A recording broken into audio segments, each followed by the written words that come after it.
పరిపాలన పూర్తిగా విఫలమైంది. ముఖ్యమంత్రికి, మంత్రులకు ఎవరికి సరైన అవగాహన లేక ప్రతి విషయంలో వాళ్ళు గందరగోళపడడం కాదు, ప్రజలు గందరగోళపరుస్తున్నారు. ఇచ్చిన హామీల మాట దేవుడికి కానీ వచ్చే సమస్యలు పరిష్కరించడానికి చేత కావడం లేదు. వరదల విషయంలో చూసినా పూర్తిగా వైఫల్యం చెందారు.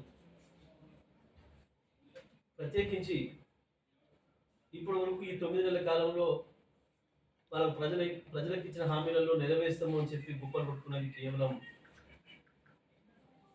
రైతు రుణమాఫీ విషయంలో. దాంట్లో ఇంకా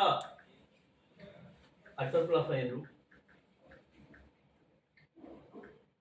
ఒక స్పష్టత లేని పరిస్థితి.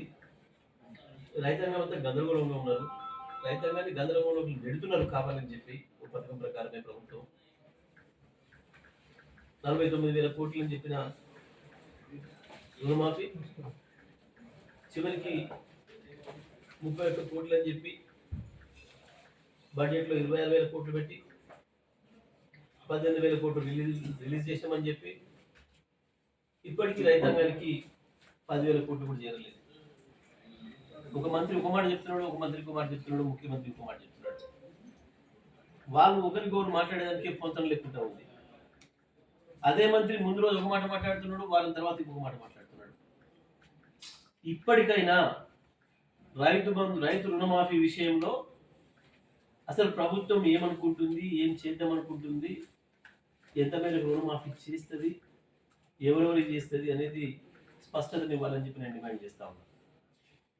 మొన్నటి వరకు 2 లక్షల రూపాయల వరకు రుణమాఫీ చేయాలంటే ఆ పైన ఏదైతే ఉందో అమౌంట్ మీరు వెంటనే బ్యాంకులలో కట్టుకోండి, మీకు మాఫీ అవుతుందని చెప్పారు.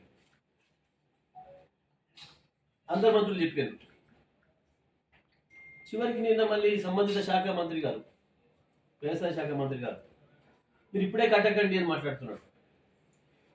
ఈ పాటికి చాలా మంది రైతులు కట్టిరు.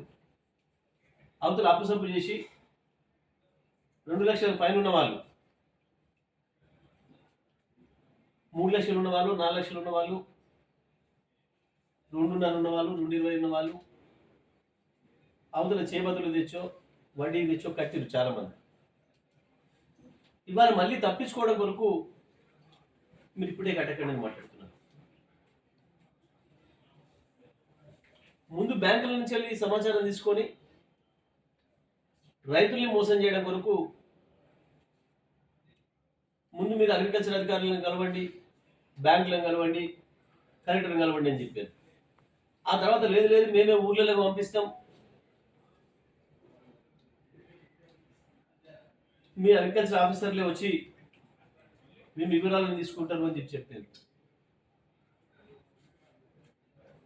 బ్యాంకులలోనేమో వాళ్ళు డబ్బులు వసూలు చేసుకునే తొందరలో 2 లక్షల పైన ఉన్న రైతులను పిలిచి మీరు వెంటనే కట్టండి, కట్టకపోతే మీకు రాదు, కడితే మీ పేరు పంపిస్తామని చెప్పి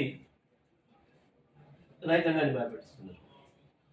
ఆ రకంగా చాలా మంది రైతులు కట్టి ఇప్పటికి ప్రభుత్వాన్ని నమ్మి, ముఖ్యమంత్రి మాటలు నమ్మి, ముఖ్యమంత్రి మాటలు నమ్మి, ఎన్నికల ముందు నమ్మించి మోసం చేయడమే కాదు, ఇప్పుడు కూడా మళ్ళీ రైతుల్ని మోసం చేస్తుంది ప్రభుత్వం.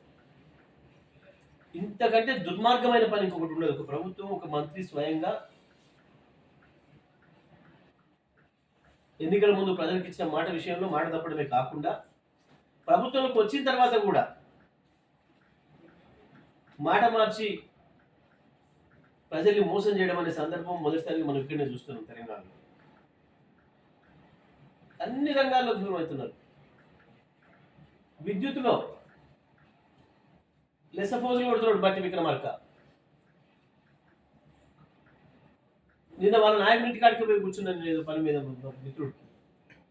కూర్చొని ఉండగానే గంట సేపట్లో దాదాపు 6-7 సార్లు పోయింది కరెంట్. చాలా చోట్ల ఇళ్ళల్లో మళ్ళీ పాత వాతావరణం వచ్చింది. 2014 కంటే ముందు ఏ రకంగానైతే కరెంటు రావడం పోవడం వల్ల బల్బులు కాలిపోవడం, ఇంట్లో టీవీలు కాలిపోవడం, ఇతర వస్తువులు కాలిపోవడం, చివరికి జనరేటర్లు కూడా కాలిపోయే పరిస్థితి వచ్చింది. ఆటోమేటిక్ జనరేటర్లు కూడా కాలిపోయే పరిస్థితి వచ్చింది వల్ల, ఈ కరెంట్ ఫ్లక్చుయేషన్స్ వల్ల. చేత కావడం లేదు. పరిపాలన విషయంలో వీళ్ళకి ఎవరికి సోయలేదు. ఎవరికి వాటి వ్యక్తిగత సంపాదనలు పడ్డారు. ముఖ్యమంత్రి స్థాయిలో ముఖ్యమంత్రి, మంత్రుల స్థాయిలో మంత్రులు, అవకాశం ఉన్న ప్రతి చోట వ్యాపారులను, కాంట్రాక్టర్లను ఎవరో ఎట్లా భయపెట్టచ్చో బిల్డర్లను భయపెట్టించి వసూలు చేసుకునే పనిలో ఉన్నారు ఒకరి మించి ఒకటి తప్ప ప్రజలకు సేవ అందిద్దామన్న ఆలోచన ఒక్కరు కూడా కనపడుతుంది ఈ రాష్ట్ర ప్రభుత్వం.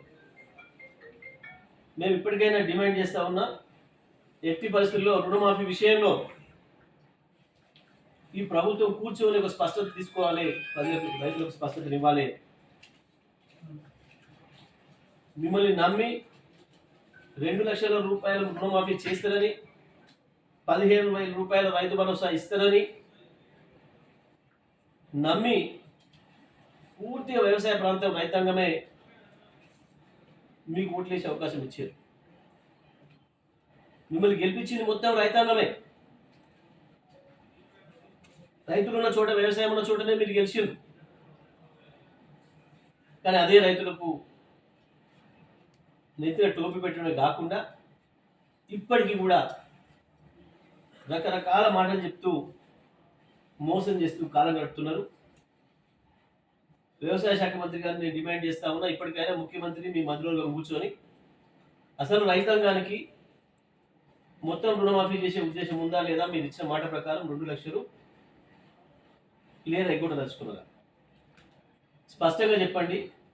ఇదే సందర్భంలో వానాకాలం పంట చేతికొచ్చే సమయం వచ్చింది. ఇప్పటికి కూడా నా రైతు బంధు లేదు, నా రైతు భరోసా లేదు.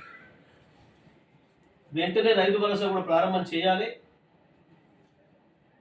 రైతాంగం అప్పు తీసుకొచ్చి పెట్టి ఇబ్బందులు పడుతున్నారు. ఓవైపు సూర్యాపేట, ఖమ్మం, భద్రాద్రి కొత్తగూడెం, మహబూబాద్, నర్సంపేట, ములుగు, ఇంకా ఇతర జిల్లాల్లో, ఆదిలాబాద్, ఇతర జిల్లాలలో కూడా చాలా చోట్ల లక్షలాది ఎకరాలు పంట పొలాలు నాశనమైనాయి. వరిచేలు కావచ్చు, పత్తి కావచ్చు, మిర్చి కావచ్చు, ఇతర పంటలు కూడా.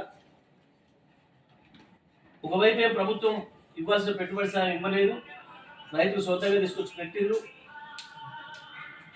ఇప్పటికీ కూడా ఆ రైతాంగం వర్షాలతో దెబ్బతిన్నది, కానీ ప్రభుత్వానికి మాత్రం నిమ్మకు నీరెత్తినట్లేదు. వెంటనే రైతు భరోసా కూడా ప్రారంభం చేయాలని చెప్పి బీఆర్ఎస్ పార్టీ మేము డిమాండ్ చేస్తున్నాం. వరద బాధితుల విషయంలో కూడా ఇప్పటి వరకు కూడా మా దగ్గరికి ఏ అధికారులు రాలేదు, మాకేం సాయం అందటం లేదని చెప్పి మొత్తుకుంటున్నారు వరద బాధితులందరూ కూడా. ప్రభుత్వానికి సోయి లేదు, కనీసం ముందస్తు తెలివి లేకపోయింది. పరిపాలన అనుభవం లేకనో, మీ సోమర్థనం వల్లనో వరదల విషయంలో హెచ్చరిక చేయలేకపోయారు, ప్రజలు ఖాళీ చేయించలేకపోయారు. తర్వాత కూడా ఇప్పటి వరకు కూడా వాళ్ళ ఇల్లు క్లీన్ చేసుకోవడానికి కూడా ప్రభుత్వం నుంచి మద్దతు లేదు.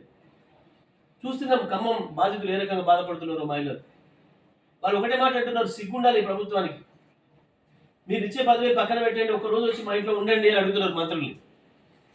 దమ్ముందా ఏ మంత్రి కన్నా? వరద బాధితుల ఇళ్లలో పోయి అర్ధగంట సేపు నిలబడే దమ్ముందా?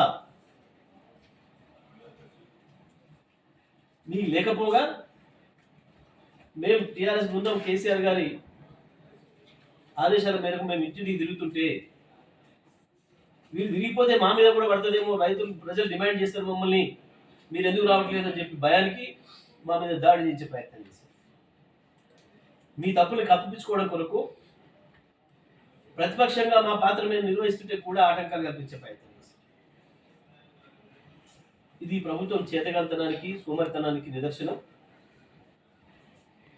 మళ్ళీ నిన్న వ్యవసాయ శాఖ మంత్రి ఏదైతే స్టేట్మెంట్ ఇచ్చిండో 2 లక్షల రుణమాఫీ వరకున్న పైకున్న రైతులకు కట్టకండి అని చెప్పి, నేను దీన్ని తీవ్రంగా ఖండిస్తా ఉన్నా. ఎట్టి పరిస్థితుల్లో కూడా మరోమారు రైతాంగాన్ని మోసం చేయకండి.